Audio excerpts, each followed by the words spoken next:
तुझे नैणन जे नासिर तुम जो कसम इश्क तोड़े अञा बि पियो आर करे।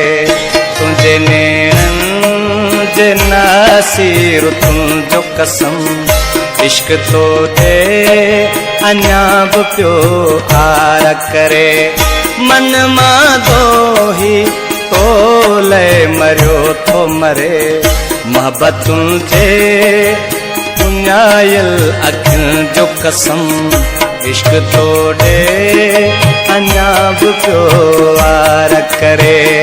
तुझे नैण जे नासिर तुंहिंजो कसम इश्क तोड़े अञा बि पियो वार करे।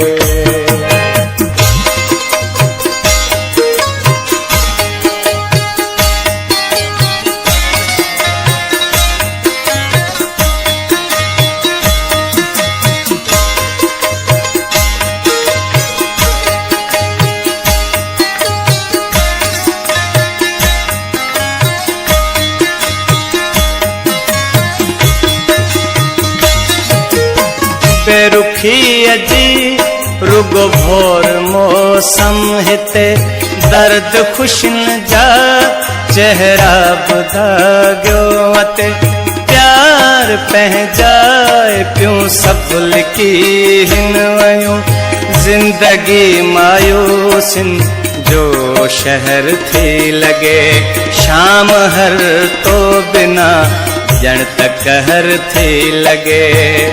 आसरन में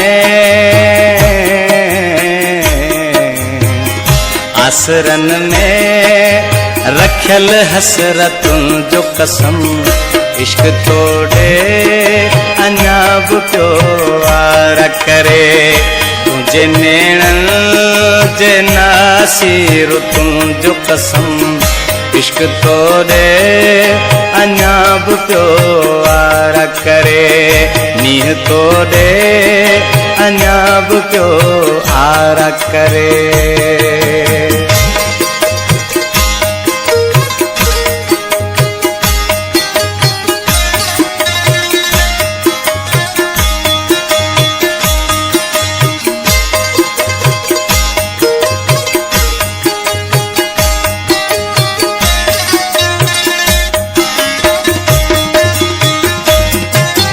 जख्म दिल में रची रोग बन जिया साथ जा सिलसिला सोग बन जीवाया। सूर सीने में बुसकंदे था खजल दर तती जी तपश जान जले थो बदन वक्त रोंदे ऐं लुछंदे ही गुज़रियो वञन। इंतज़ारी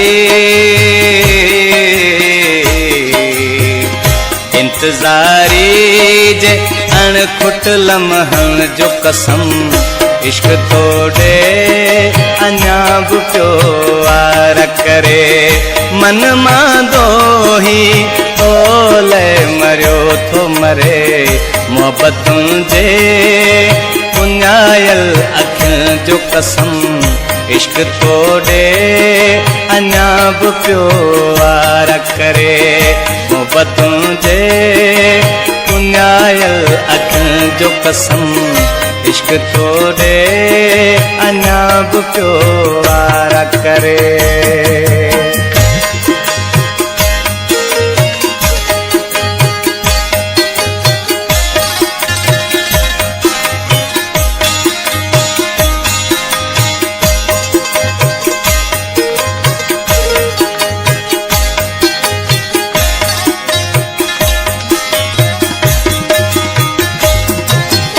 चाहतुन जो घटियो नाहे अजब असर रूह ज़ारों ज़ार हो रोए रात भर नरम चांदो क्यों जी थधी छाव में तो चगूं जे वेरा कन में वेढ़ो हुयो मुझे विखरियल वजूदन के मेड़ियो हुयो। उन सुंदर